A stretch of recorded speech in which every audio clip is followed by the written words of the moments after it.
Hello everyone, कैसे हैं आप लोग। मैं ऋतु एक बार फिर से आप लोगों के सामने हाजिर हूँ एक नए चैप्टर के साथ। जैसे कि हम लोग ज्योग्राफी का एनसीईआरटी कर रहे हैं, एनसीईआरटी की ज्योग्राफी कर रहे हैं हम लोग क्लास 6 का, है ना।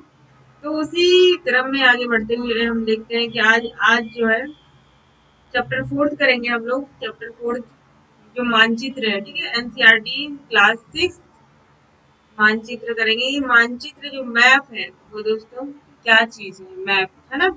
इसके बारे में पढ़ेंगे। तो चलिए बिना किसी देरी के स्टार्ट करते हैं इस वाले सेशन को और पढ़ लेते हैं पूरा मानचित्र, ठीक है।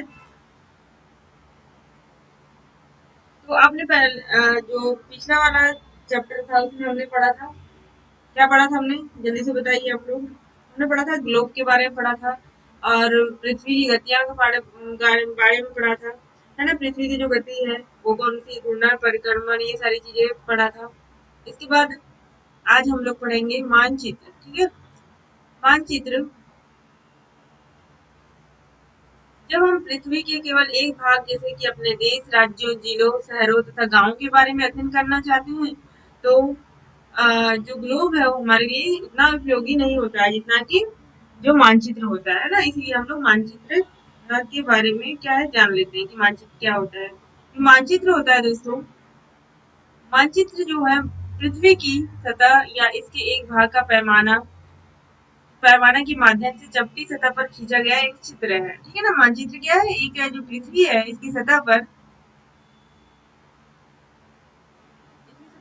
एक एक भाग एक जो भाग है उस पर एक माध्यम से किसी एक पैमाने के माध्यम से चपटी सतह पर एक खींचा गया चित्र को कहते हैं हम लोग मानचित्र, ठीक है ना।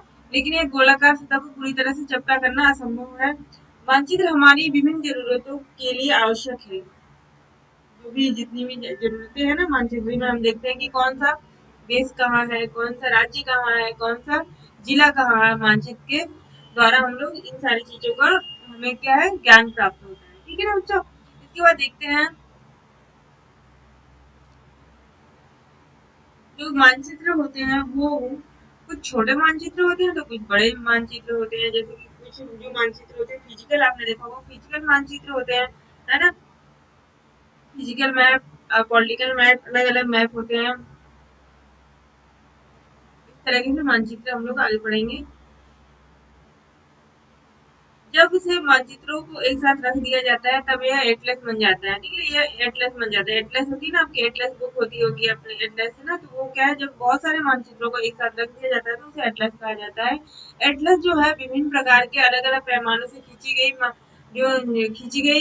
मापों, यानी कि जो भी क्या कहते हैं पैमाना होता है ना, खींचा गया एक निशान होता है उसको क्या कहलाता है ये एटलस। तो वो विभिन्न प्रकार की जो खींचे गए पैमाने पर आधारित होता है। मानचित्रों से एक ग्लोब की अपेक्षा हमें अधिक जानकारी मिलती है दोस्तों। और जो मानचित्र वो विभिन्न प्रकार के होते हैं जिनमें से कुछ के नीचे वर्णन किया गया है। तो मानचित्र हमारे विभिन्न प्रकार के हो जाएंगे। कौन कौन से मानचित्र आइए देख लेते हैं हम लोग।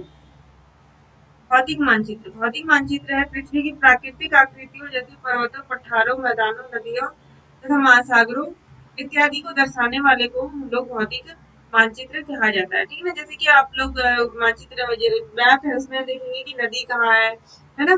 गंगा नदी कहाँ से निकलती है, कहाँ कहाँ तक जाती है, कहाँ से किन किन राज्यों से होकर बहती है। यमुना नदी क्या है, कहाँ से निकलती है और कहाँ तक बहती है, कौन कौन से राज्यों में। इसी तरह आप लोग पर्वत में पर देखा होगा कि मैप में पर्वत, पठार और मैदान, नदी, ये सारी चीजें जो है इसको हम लोग क्या कहेंगे, भौतिक मानचित्र कहेंगे, फिजिकल मैप कहेंगे, ठीक है ना।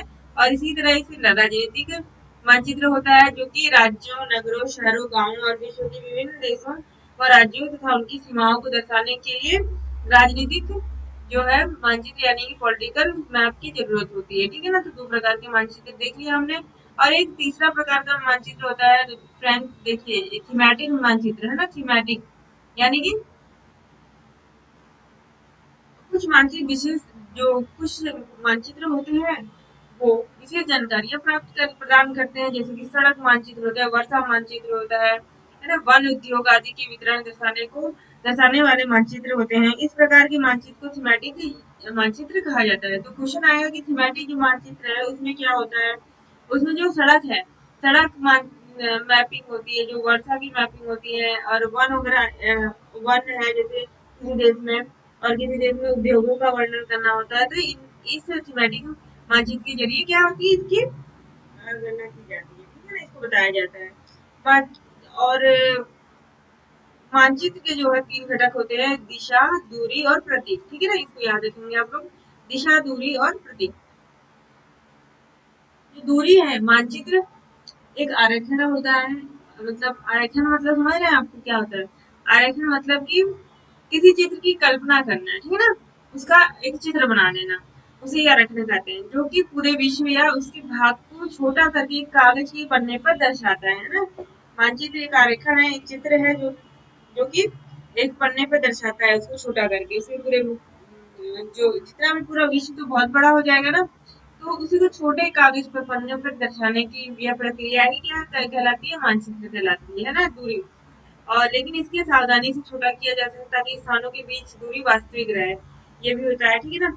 जब कागज जब कागज पर एक छोटी दूरी स्थल की बड़ी दूरी को व्यक्त करती हो,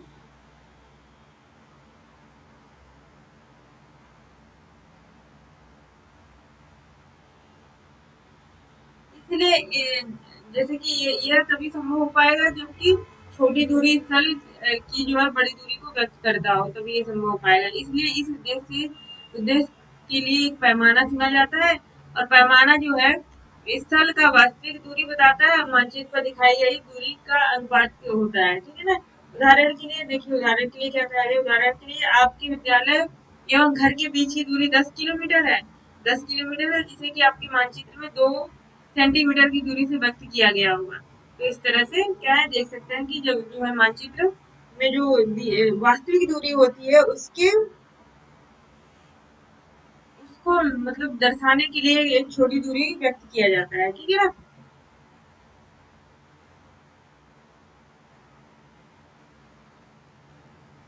जब बड़े क्षेत्रफल वाले भागों जैसे महाद्वीपों, यानी कि जो महाद्वीप होते हैं, जैसे अफ्रीका महाद्वीप हुआ है ना, और एशिया महाद्वीप हुआ, या देशों को कागज पर दिखाना होता है, तो हम लोग छोटे पैमाने का उपयोग करते हैं। उदाहरण के लिए जान लेते हैं कि एग्जाम्पल क्या है, मानचित्र में 5 सेंटीमीटर स्थल के 500 किलोमीटर को दर्शाता है ना। जो कभी हम लोग देखते हैं कि जो मैप होता है उसमें क्या है, जो 500 किलोमीटर का वो 5 सेंटीमीटर दर्शा दिया जाता है, इसको छोटा पैमाने वाला मानचित्र कहा जाता है, छोटे पैमाने वाला मानचित्र कहा जाता है ना। और यहाँ पे आओ कुछ करके सीखे देखिए, एक बड़ा पैमाना,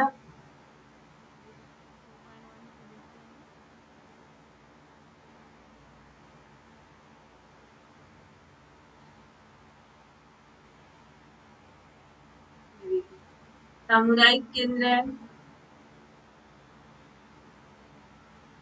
यहाँ पे कुआं है, तो दुकानें है, विकास का घर है, शीला का घर, करीम का घर है ना, और उद्यान है, इसको मीटर में दर्शाया गया है, देख सकते हैं, तो ये एक गांव का मानचित्र है ना। देखते हैं दिशा, 3 घटक दिशा, दूरी और प्रतीक होता है ना, इसको आप लोग याद रखेंगे। अधिकतर जो मानचित्र होते हैं ऊपर दाहिनी ओर से तीर का निशान बना होता है, और उसके ऊपर अक्षर उत्तर लिखा होता है, या तीर का निशान उत्तर दिशा की ओर दर्शाता है, इसे उत्तर रेखा कहा जाता है। जैसे कि आप लोग इस चित्र में देख सकते हैं, ये पिक्चर बनी हुई है, ये यहाँ पे उत्तर है, यहाँ पे दक्षिण है, और यहाँ पे दक्षिण पूर्व है, ये पूर्व है ना, और ये क्या है, पश्चिम है।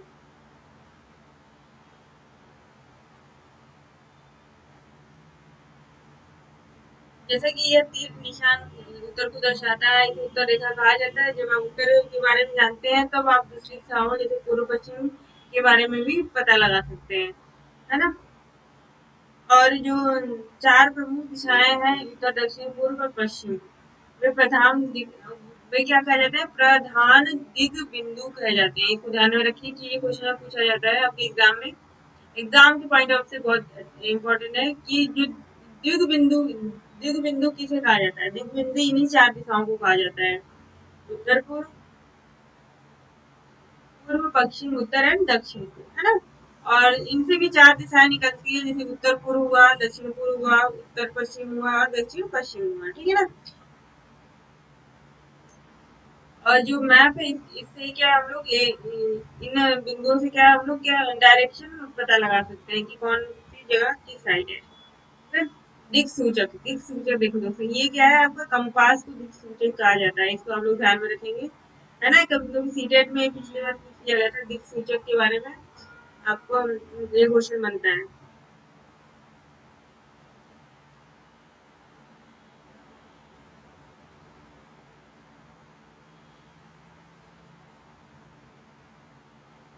हम दिक् सूचक की सहायता से किसी स्थान की दिशा का पता लगा सकते हैं। तो डायरेक्शन पूछा था दोस्तों, क्वेश्चन क्या बना था कि दिशा का पता किसे लगाया जा सकता है, तो उसमें दिक् सूचक आपको हिंदी में दे दिया था, है ना। आप लोग कंफ्यूज हो गए थे, तो बहुत सारे बच्चों ने गलत इसका आंसर करके आए थे, इसको आप लोग ध्यान में रखें। एनसीईआरटी अगर आप पढ़ रही हैं पूरी तरह से अच्छे से, तो आपका कोई भी एग्जाम है दोस्तों क्लियर हो जाएगा, बिना कुछ कहे, बिना कुछ, ठीक है ना।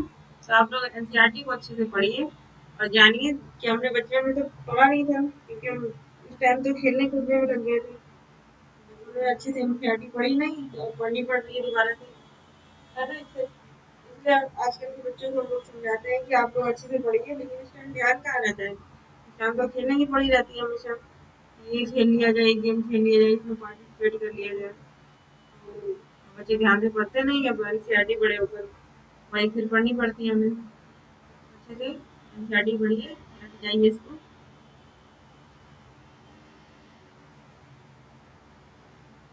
यह एक, देखिए दिक्सूचक क्या है, यह एक यंत्र है जिसकी सहायता से मुख्य बिंदुओं, मुख्य दिशाओं का पता लगाया जाता है। इसकी चुंबकीय सुई की दिशा हमेशा उत्तर दक्षिण में होती है, उत्तर दक्षिण दिशा में होती है। ओके, दिक्सूचक की जो सुई है हमेशा उत्तर दक्षिण दिशा में होगी, उत्तर और दक्षिण में, ठीक है ना। ध्यान में रखेंगे आप लोग।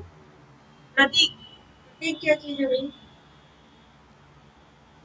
यह किसी भी मानचित्र का तीसरा प्रमुख घटक घटक है, और किसी मानचित्र पर वास्तविक आकार एवं प्रकार में विभिन्न प्रकार की आकृतियां जैसे भवन, सड़क, पुल, वृक्ष, रेल की पटरियां, कुएं दिखाना संभव नहीं होता है, इसलिए वे निश्चित अक्षरों, छायाओं, रंगों और चित्रों तथा रेखाओं का उपयोग करके दर्शाए जाते हैं। जो प्रतीक चिन्ह होता है ना, जैसे कि मंदिर को हम लोग कैसे दर्शाते हैं, तो मंदिर या इस तरीके से दर्शाते हैं, यह आपका मंदिर बन गया ऐसे करके, और ये झंडा लगा दिया तो ये मंदिर है, ठीक है। उस जगह पे इस तरीके से दर्शाते हैं। मैप मैप में देखा होगा आपने दोस्तों कि मंदिर जो होता है इस तरीके की चिन्ह के थ्रू दर्शाते हैं। देखिए बड़ी रेल, जैसे कि आप लोग हम लोग यहाँ पे देख सकते हैं, रेलवे लाइन जो है, इसमें रेलवे लाइन में बड़ी लाइन ऐसे मोटी मोटी चिन्ह, मोटा चिन्ह होता है। फिर उसमें देखिए मीटर लाइन ऐसा होता है, और रेलवे स्टेशन आर एस इस तरीके से दर्शाया जाता है। फिर पक्की सड़क है, कच्ची सड़क है, सीमा है, सीमाएं जो अंतर्राष्ट्रीय सीमा इस मोटे मोटे लाइन से दर्शाया जाता है। फिर उससे मीडियम साइज से राज्य का, जिला का, और भी पतली लाइन से।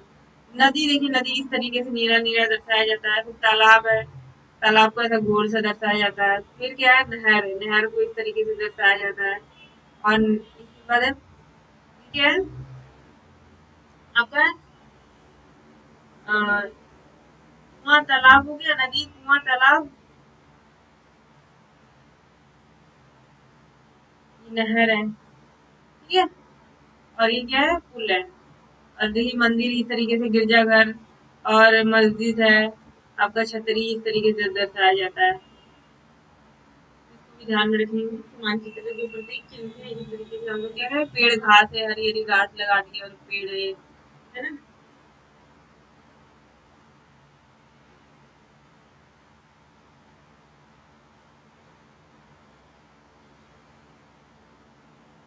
ये आप मैप में देखिए, की रेलवे लाइन है, ये देखिए मोटी रेलवे लाइन है, ये पतली वाली है, वृक्ष है, यहाँ पे छतरी है ना, ये रेलवे स्टेशन है, और ये विद्यालय है, यहाँ पे क्या है, गिरजाघर है, यहाँ पे मंदिर है, ये नदी है, पूरा सुंदरपुर का एरिया दर्शाया गया है।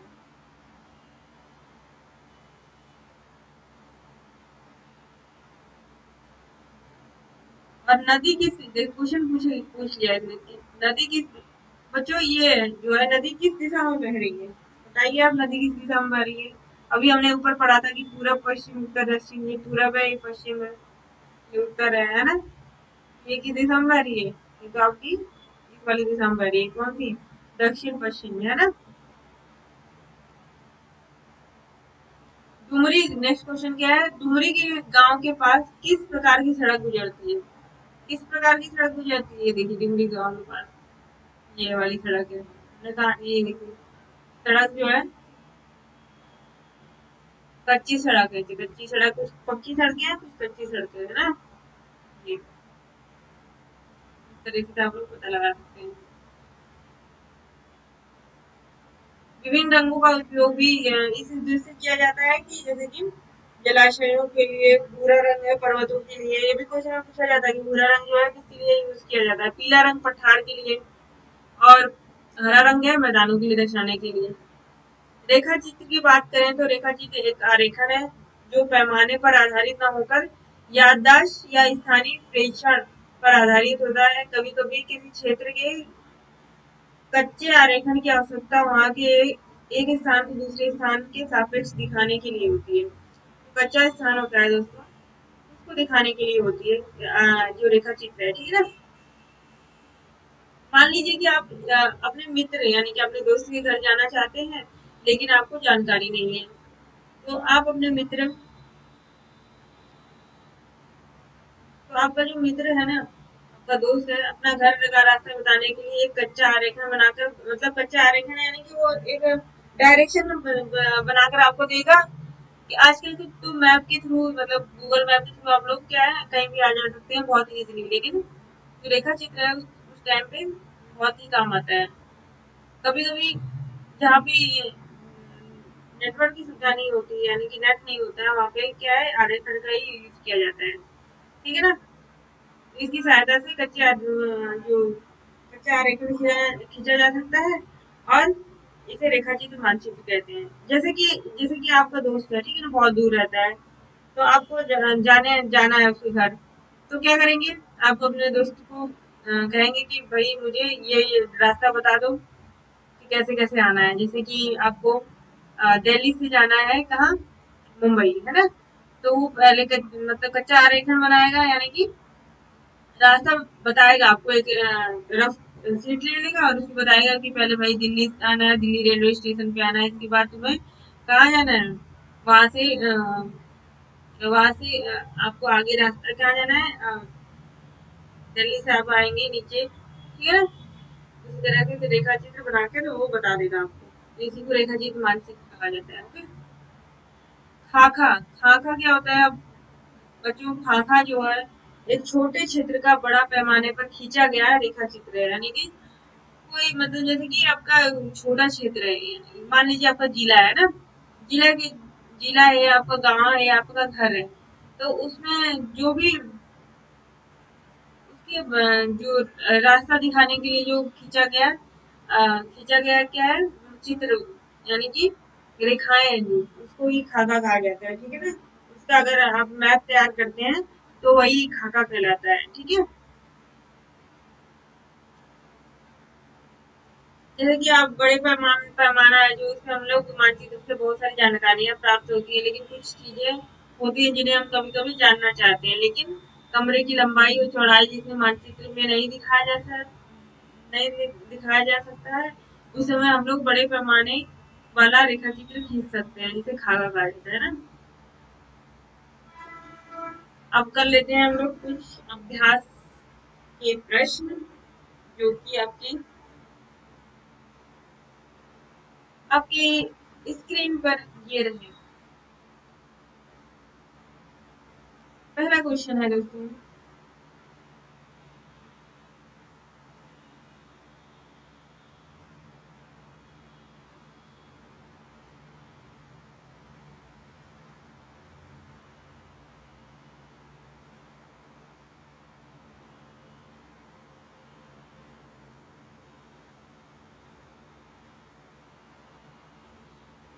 मानचित्र के 3 घटक बताइए। मानचित्र के 3 घटक है आपके, क्या क्या है? अभी हमने ऊपर पढ़ा था, दिशा, दूरी और प्रतीक। ओके। एक क्वेश्चन है, प्रधान दिग् बिंदु कौन से हैं? पूर्व पश्चिम उत्तर दक्षिण। ओके, तो मानचित्र के पैमाने से आप लोग क्या समझते हैं, क्या समझते हैं, अभी बताया, अभी एक्सप्लेन किया हमने। ग्लोब की अपेक्षा मानचित्र जो अधिक सहायक होते हैं, क्यों, क्यों होते हैं, क्यों होते हैं, क्यों, आप लोग फटाफट से आंसर करिए।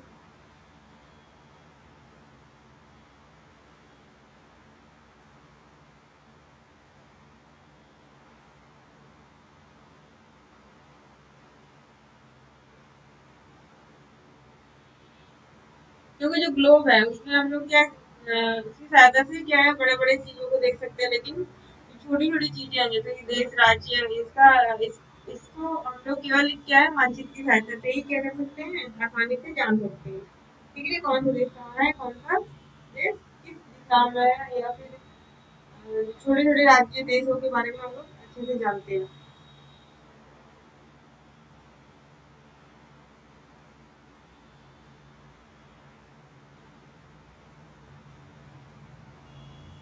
मानचित्र के अंदर बताइए, तो आप बता सकते हैं आसानी से।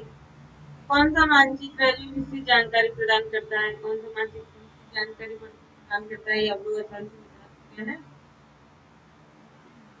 वृक्षों के वितरण को दिखाने वाले मानचित्र।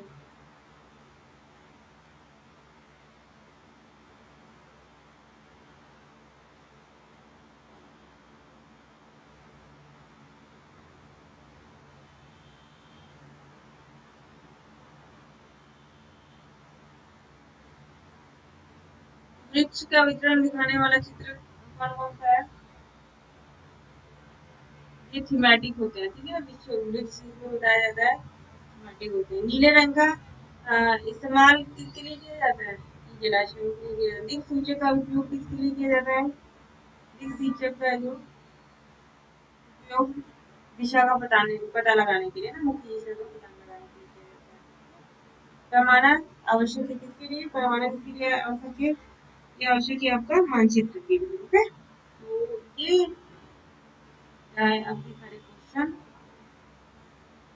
तो आप लोग बच्चों क्या करेंगे, मनोरंजक जो पार्क है, पार्क में जाएंगे, वहां का रेखा चित्र खींचेंगे। आप रेखा चित्र खींचना यानी कि आप मैप तैयार करेंगे वहां का, और वहां पे क्या क्या है, जैसे कि वहां पे पार्क में क्या क्या रहता है बच्चों, वो रहता है झूला, स्लाइड, है ना, सारी चीजें रहती हैं। तो उस सबका आप लोग क्या करेंगे, मैप बनाएंगे और अपने दिखाएंगे। ठीक है ना,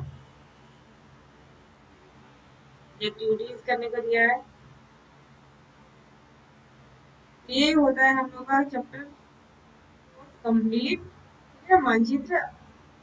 और हमने ऐसे तो पढ़ा, जाना कि मानचित्र क्या रहता है, कितने मानचित्र होते हैं, प्रकार उसके। ओके,